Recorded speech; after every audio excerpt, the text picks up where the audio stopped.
Nalven, ¿cuál es su emergencia? Por favor, acabo de hacer algo terrible. Creo que he matado a mi hermana. Por favor, no quiero que muera.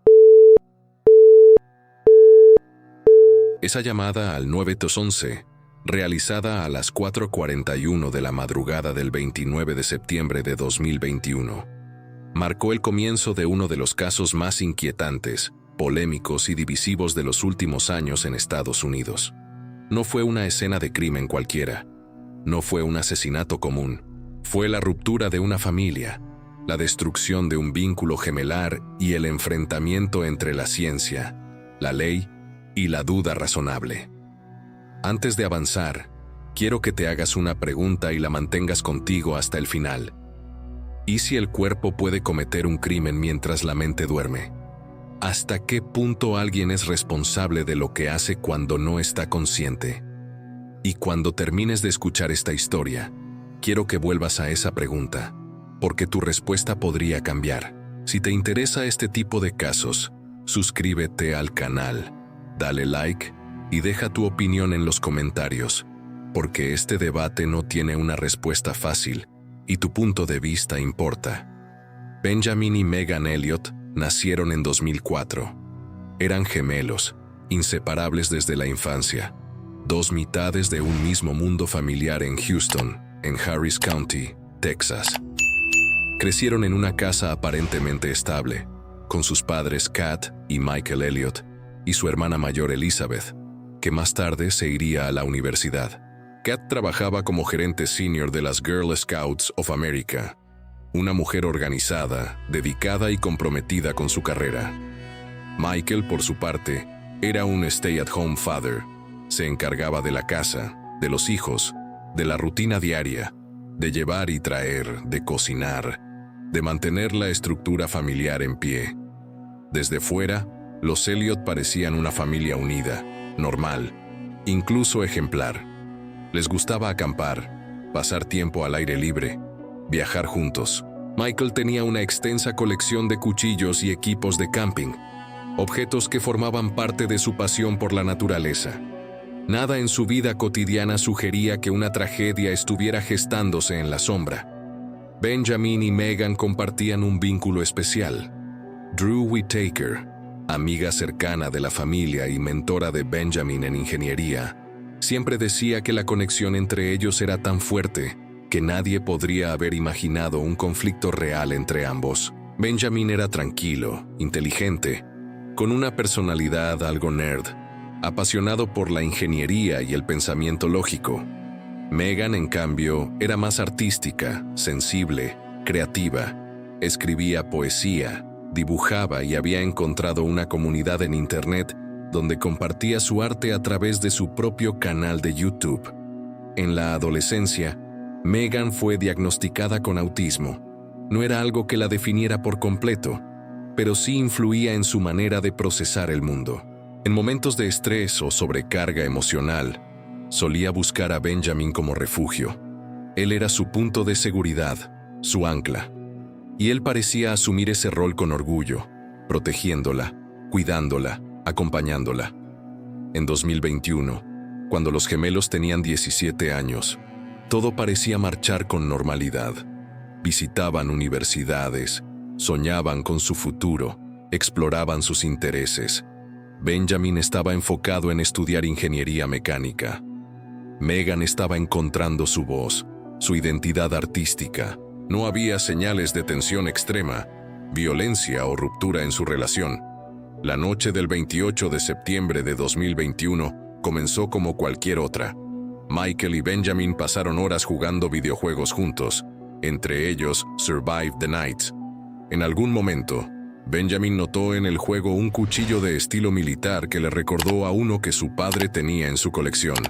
Michael, sin ver ningún problema, se ofreció a regalárselo. Benjamin aceptó. Era solo otro objeto más en su habitación, nada extraordinario. La familia se fue a dormir, y entonces llegó la madrugada. A las 4:41 a.m., Benjamin llamó al 911. Su voz temblaba. Dijo que creía haber matado a su hermana, que pensó que estaba soñando, que había tomado su cuchillo y la había apuñalado. Suplicó que no quería que Megan muriera. La operadora le hizo preguntas, mantuvo la línea abierta, le indicó que despertara a sus padres para iniciar RCP. Michael y Kat se levantaron en pánico cuando Benjamin entró en su habitación diciendo: «Maté a mi hermana, lo siento».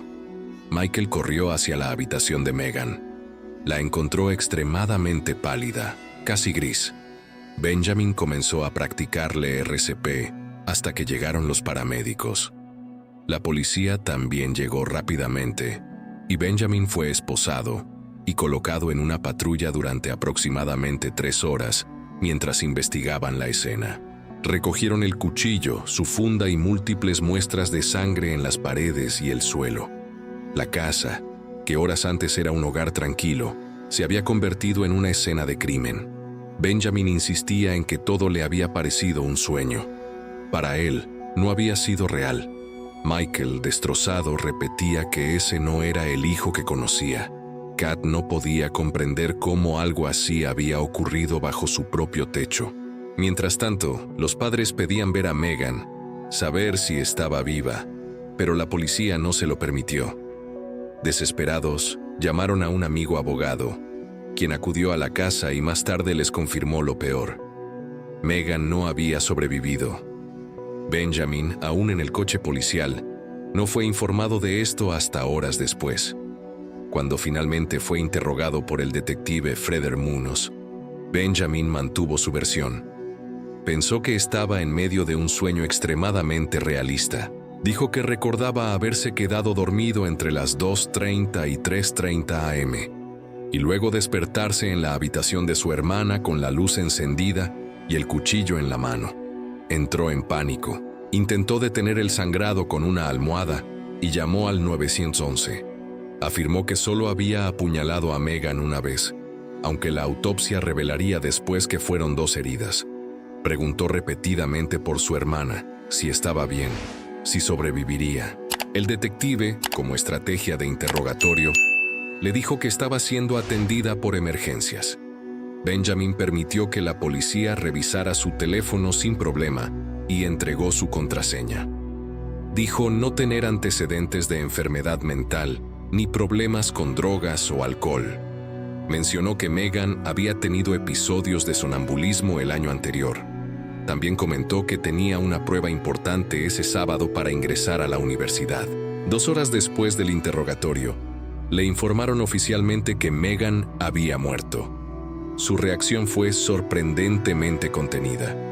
No gritó, no lloró de forma dramática, solo respondió con un Con las pruebas en mano, el cuchillo, la confesión inicial y las 2 puñaladas, Benjamin fue acusado de asesinato y enviado a la cárcel del condado con una fianza de $100,000. Al revisar su teléfono, los investigadores encontraron 2 notas llamativas. Una titulada Sobrevivencia Caminata, con una lista de equipo para acampar, y otra llamada Test de Personalidad con un enlace. También hallaron mensajes de texto recientes entre Benjamin y Megan, sin señales evidentes de conflicto. Tras varios días bajo vigilancia antisuicidio, Benjamin fue liberado bajo fianza. Sus padres lo esperaban, devastados pero decididos a protegerlo. La familia se mudó a casa de la madre de Kat porque no podían dormir en su propia vivienda. Colocaron una alarma en la puerta por miedo a que Benjamin pudiera tener otro episodio. El abogado de Benjamin les pidió que no hablaran con él sobre lo ocurrido, ni le preguntaran por qué lo hizo. Kat empezó a temer que su hijo pudiera estar desarrollando esquizofrenia, como su propio padre. Sin embargo, un psiquiatra lo evaluó y determinó que estaba perfectamente sano. Entonces surgió la teoría central de la defensa: el sonambulismo. Los abogados contactaron al Dr. Gerald Simons, especialista en trastornos del sueño. Él investigó si Benjamin podría haber sufrido un episodio de parasomnia, un conjunto de comportamientos anormales durante el sueño, entre ellos el sonambulismo. Descubrieron antecedentes familiares. Kat tenía un tío y una tía que habían sido sonámbulos. Además, había testimonios de episodios previos de Benjamin. A los 10 años fue encontrado por Elizabeth cerca de la puerta de su habitación mientras dormía. En otra ocasión, durante una pijamada, lo hallaron dormido en el sofá comiendo un donut. El estudio del sueño reveló que Benjamin padecía apnea obstructiva del sueño, condición que puede desencadenar episodios de sonambulismo al interrumpir el ciclo del sueño profundo, no REM. El neurólogo observó que Benjamin entraba en sueño de ondas lentas extremadamente rápido, en solo 11 minutos, lo que coincidía con el intervalo entre la última actividad en su teléfono, 4:17 AM, y la llamada al 911, 4:41 AM. Para la defensa, esto hacía plausible que Benjamin hubiera actuado inconscientemente.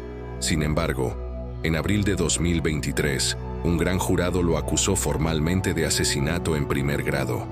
Los fiscales Megan Long y Maron Kotani rechazaron la teoría del sonambulismo.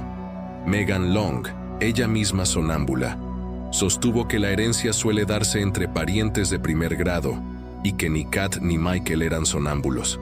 La fiscalía contrató a su propio experto, el Dr. Mark Pressman, quien afirmó que los sonámbulos solo se vuelven violentos como reacción defensiva, no para realizar ataques dirigidos con un arma que requiere quitar una funda. También señaló que es raro que un sonámbulo recuerde detalles, y Benjamin recordaba demasiado. Además, la fiscalía cuestionó la versión de que solo hubo una puñalada. Una de las heridas tenía 10 centímetros de profundidad. No había salpicaduras de sangre en las paredes, lo que llevó a los fiscales a argumentar que Benjamin habría usado la almohada no para ayudar, sino para amortiguar gritos y evitar manchas de sangre. Otro punto clave fue su comportamiento en el interrogatorio. Demasiado calmado, demasiado coherente, demasiado consciente al referirse a la escena del crimen y hablar de su examen universitario. Aún así, la fiscalía no tenía un motivo claro. No había celos, pelea, resentimiento o historial de violencia. Antes del juicio, ofrecieron un acuerdo: 30 años de prisión si se declaraba culpable. Benjamin lo rechazó. El juicio comenzó el 18 de febrero de 2025. Para los padres fue un doble tormento. Ya habían perdido a Megan, y ahora podían perder a Benjamin.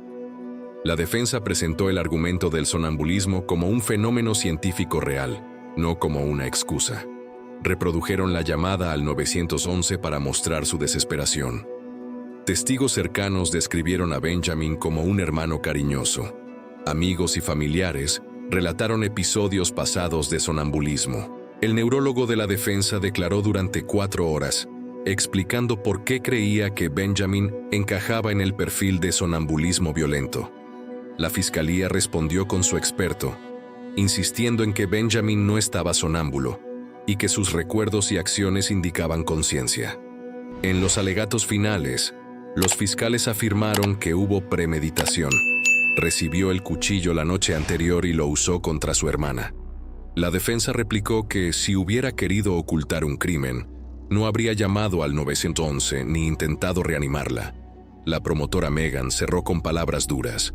Sugirió que la familia había intentado proteger a Benjamin desde el inicio.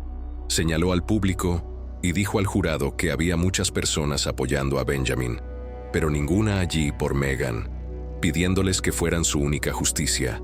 Tras 4 horas de deliberación, el jurado lo declaró culpable por unanimidad. Al día siguiente, la fiscalía pidió 40 años de prisión. Un jurado solicitó clemencia, preocupado por la familia. El juez impuso una sentencia de 15 años. En una entrevista posterior con 48 Hours, Benjamin dijo sentirse en shock. Afirmó que nunca quiso matar a su hermana y que interpretaron mal su comportamiento. Negó haber susurrado para ocultar algo. Dijo que simplemente estaba en pánico y no es una persona que grita.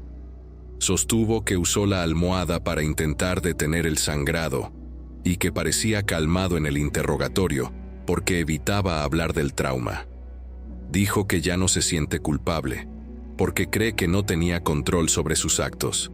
Si cumple toda su condena, saldrá en 2040 con 36 años. Podría solicitar libertad condicional en 2032. Actualmente, apela su condena desde prisión. este caso deja preguntas sin respuesta. ¿Fue un acto consciente o una tragedia neurológica? ¿Falló la justicia o actuó correctamente? ¿Puede el sueño borrar la responsabilidad moral? La historia de Benjamin y Megan Elliott no es solo un crimen, es un dilema sobre la naturaleza humana, la mente y la ley. Ahora quiero saber tu opinión. ¿Crees que Benjamin es culpable o que realmente estaba sonámbulo? ¿Debe la ciencia del sueño tener más peso que la evidencia física? Déjalo en los comentarios. Suscríbete al canal y dale like si crees que casos como este merecen ser debatidos con profundidad y respeto. Nos vemos en el próximo video.